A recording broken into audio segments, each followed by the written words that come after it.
NEET 2026 exam clear करके एक JMC की सीट लेना 24 लाख बच्चों का सपना है और अब बस आखिरी के 30 दिन बचे हैं और बहुत सारे बच्चे तो ऐसे हैं कि अभी बोर्ड फिनिश करके आए। तो अब तुम्हारे पास सिर्फ दो ऑप्शन है। देखो, पहला ऑप्शन ये कि अब तो बस यार सिर्फ 30 दिन बचे हैं एग्जाम के, और दूसरा ऑप्शन यार अभी भी 30 दिन है।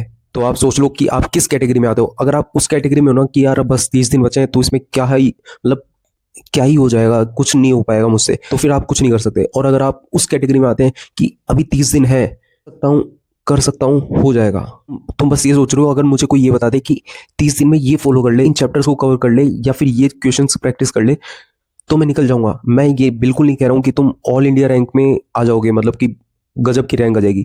मैं तुम्हें अभी भी ये कह रहा हूँ कि एक जेएमसी सीट अभी भी पॉसिबल है, क्योंकि अगर तुम अभी भी 200 से 300 नंबर के अराउंड भी हो ना, तो मैं तुम्हें अभी गारंटी से कह सकता हूँ कि तुम अभी भी 150 से 200 250 नंबर भी है ना इंक्रीज कर सकते हो इन लास्ट के 30 दिनों में। और बिलीव मी, अगर तुम्हारा स्कोर 400 भी बन जाता है ना, तो तुम्हें एक अच्छा कोर्स मिल सकता है। एमबीबीएस बीडीएस नहीं, नीट और भी कोर्सेज प्रोवाइड करता है जहां तुम अच्छा लेवल पे फ्यूचर बना सकते हो। अपना ये टारगेट है कि जिस बच्चे का भी 50-100 नंबर भी आ रहे हैं तो वो 400 प्लस मार्क्स कैसे लेके आए। बिल्कुल हार मान चुके हो कि यार अब तो मैं ड्रॉप लूंगा या फिर कोई ऑल्टरनेट बीएससी वगैरह कर लूंगा, तो ये वीडियो तुम्हारे लिए पूरे एंड तक देख लेना। स्क्रिप्टेड चीजें नहीं बताऊंगा तुम्हें एक रियलिस्टिक प्लान बताऊंगा जो 7 मिनट में कवर कर दूंगा। तो सबसे पहले मैं तुम्हें बताऊं कि यहाँ पर 3 कैटेगरी वाले बच्चे होंगे। पहली कैटेगरी वाले बच्चे वो होंगे जिनका सिलेबस पूरा कंप्लीट हो चुका है और मतलब कि वो 1-2 साल से मेहनत कर रहे हैं और वो उनका अभी सिर्फ रिवीजन फेज चल रहा है, वो भी इस वीडियो को देख सकता है। और दूसरी कैटेगरी वाला बच्चा जिसका 50 से 60% सिलेबस हो रखा है और वो लास्ट के 30 दिनों में क्या ऐसा करे कि वो प्लस या 500 प्लस कैसे लेके आ सकता है, वो भी ये वीडियो देख सकते हैं। लेकिन मेरा जो मेन टारगेट है वो लास्ट वाली कैटेगरी है और वो है ये, उन्हें अभी तक कुछ भी नहीं पढ़ा है और वो आखिरी के 30 दिन में कुछ ऐसा करना चाहते हैं कि मुझे सिर्फ एक 400 नंबर भी आ जाए तो मैं एक अच्छा सा कोर्स ले सकूं। क्योंकि मैं ये चाहता हूं कि तुम्हारे दिल में ये नहीं होना चाहिए कि लास्ट के 30 दिनों में मैं रिग्रेट ना रह जाए कि यार मैंने मेहनत नहीं करी लास्ट के 30 दिनों में। बस ये वीडियो तुम्हारे लिए। बेटा, फेलियर या पास होना तो लगा रहता है, लेकिन अपने अंदर ये होना चाहिए कि मैंने 101% दिया लास्ट के 30 दिनों में, जो होगा देखा जाएगा। रिजल्ट क्या रहेगा क्या नहीं रहेगा वो सब कुछ भूल जाओ तुम। अभी सिर्फ तुम्हें ये होना चाहिए मुझे 101% देना है ये जो लास्ट के 30 दिन है। और जल्दी जल्दी कमेंट में ये लिख दो कि नीट 2026 के जो ये लास्ट के टाइम बच रखा है इसमें मैं अपना 101% दूंगा और सिलेक्शन लेके दिखाऊंगा। मैं जानता हूं कि ये वीडियो पूरी एंड तक वही बच्चा देख पाएगा जो है उसके अंदर डेडिकेशन है, उसको एक एमबीबीएस की सीट चाहिए या फिर कोई एक अच्छा कोर्स चाहिए, बीडीएस चाहिए या फिर कुछ भी चाहिए उसको जो वो निकाल ले जिससे वो एक सही फील्ड में पहुंच जाए। और वो बच्चा 1 से 2% ही होगा। तो बच्चों, मैंने 30 दिन को 3 पार्ट में तोड़ दिया है। तो बच्चों 30 दिन मैंने ऐसे तोड़ा है और तुम्हें समझाता हूँ। देखो, 30 दिन है, 1 से 10 अप्रैल तक तुम्हें क्या करना है, पर डे 12 से 15 घंटे पढ़ाई करनी है। इससे ज़्यादा भी कर सकते हो, कोई इशू नहीं है। और तुम्हें सिर्फ और सिर्फ क्या करना है, फॉलो हाई वेटेड चैप्टर्स। मैंने तुम्हें बता रखा है कि जो नीट में 550 प्लस तक की ऐसे चैप्टर्स हैं जो बार बार रिपीट होते हैं, उनके भी इंपॉर्टेंट टॉपिक्स मैंने तुम्हें कवर कर रखे हैं। हर चीज़ तुम्हें बता रखी है, वो भी करोगे आराम से आ जाएंगे। सबसे पहले तुम्हें इस चीज़ का ध्यान रखना है कि तुम्हें ये कवर करना ही करना है।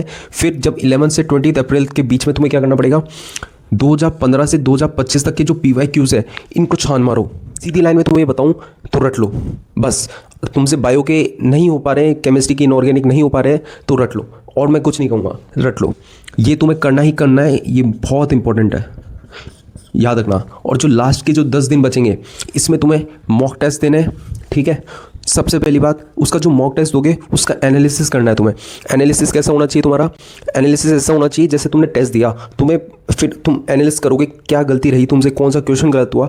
तो जो टॉपिक गलत हुआ है ना उसको वापस से उसी टाइम रिवाइज करना है तुम्हें। उस टॉपिक को इतना पक्का कर लेना है कि अगर ये टॉपिक से क्वेश्चन एग्जाम में आ जाता है तो ये मेरे से छूटना चाहिए, ये ध्यान रख लेना।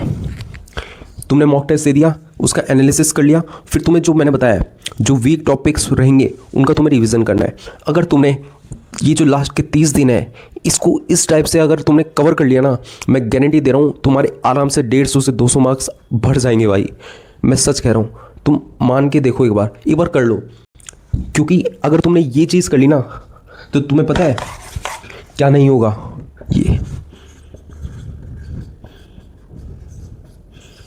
ये नहीं होगा, रिग्रेट नहीं होगा तुम्हें। ये नहीं लगेगा कि यार मैंने लास्ट के 30 दिन खराब कर दिए।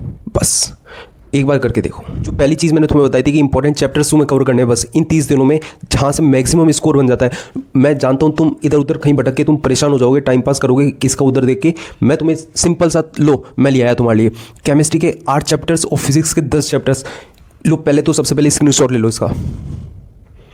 अगर तुमने ये कर लिया ना, मैं गारंटी दे रहा हूँ स्कोर डेफिनेटली बढ़ेगा। तुम्हें क्या करना है, तुम्हें केमिस्ट्री में coordination, compound, chemical bonding, DNA block, electrochemical kinetics, thermo, alcohol, phenol, ether, GOC, बस ये करना है केमिस्ट्री में। फिजिक्स में ये 10 चैप्टर्स। मान लो मेरी बात, इस वीडियो के बाद तुम्हें कहीं भटकने की जरूरत नहीं है, इतना फॉलो कर लो तुम। या तो बच्चों अब तुम ये मान लो कि सिर्फ 30 दिन बचे हैं, या फिर तुम ये मान लो कि यार अभी भी 30 दिन बचे हुए हैं। मैं तुम्हें सिंपल सी चीज़ बोल रहा हूँ कि अगर इन लास्ट के 30 दिनों में भी तुम अगर कहीं से मोटिवेशन ढूंढ रहे हो ना, तो ये मान लो नहीं है तुम्हारे अंदर, डेडिकेशन ही नहीं है, उस एमबीबीएस करने की डेडिकेशन नहीं है तुम्हें। क्योंकि तुम देखो ना यार, एक डॉक्टर जो होता है वो 24/7 काम करता है यार। रात को 3 बजे भी कोई केस आ गया तो उसको उठ के जाना ही पड़ेगा। वो ये नहीं कहेगा यार अभी सो लेता हूँ थोड़ी देर फिर बाद में जाऊँगा, नहीं। तो उस लेवल पे जाना है तो इतना तो तुम कर सकते हो लास्ट के 30 दिनों में। कह रहा हूँ, सीधी बात कह रहा हूँ, ये जो स्नैपचैट है, इंस्टाग्राम है, फेसबुक, जो भी तुम चलाते हो सब डिलीट कर दो भाई। ये सब चीज़ बाद में भी आ जाएगी, लेकिन ये 30 दिन वापस नहीं आएंगे। बार बार कह रहा हूँ, समझ जाओ। और जो अभी टाइम है इसमें अगर तुम 101% चलो एक एक्सटेंड लेवल पे मान लेते नहीं हुआ सिलेक्शन, तो लेकिन तुम में ये तो नहीं होगा, रिग्रेट तो नहीं रहेगा तुम्हारे दिल में यार कि तुमने लास्ट के 30 दिन में मेहनत नहीं करी। बाद में तुम बीएससी करो, एमएससी करो, जो करना है करो, ड्रॉप लो, लेकिन ये 30 दिन अपनी जी जान लगा दो बस। होगा नहीं होगा भाड़ में जाए, बस मेहनत करनी है तुम्हें। और जो तुम्हारा स्कोर आएगा नीट में, बेस्ट से बेस्ट स्कोर तुम्हें दिलवा के रहूँगा, टेंशन बिल्कुल मत लो। और इस चैनल को अभी कभी सब्सक्राइब करके रख लेना, क्योंकि यहाँ तुम्हें हर चीज़ प्रोवाइड कराऊंगा मैं। को अभी कभी सब्सक्राइब कर लेना, क्योंकि यहाँ कोई फेक मोटिवेशन नहीं, रियल स्ट्रेटेजी की बात होती है और सिलेक्शन की बात होती है। टेलीग्राम चैनल ज्वाइन कर लेना, क्योंकि उसमें मैं तुम्हें बार बार पुश करता हूँ पढ़ने के लिए और क्वेश्चंस प्रोवाइड करता हूँ, ताकि मुझे पता लगे कि तुम किस लेवल पे जा रहे हो। ठीक है, चलिए मिलते हैं बाद में।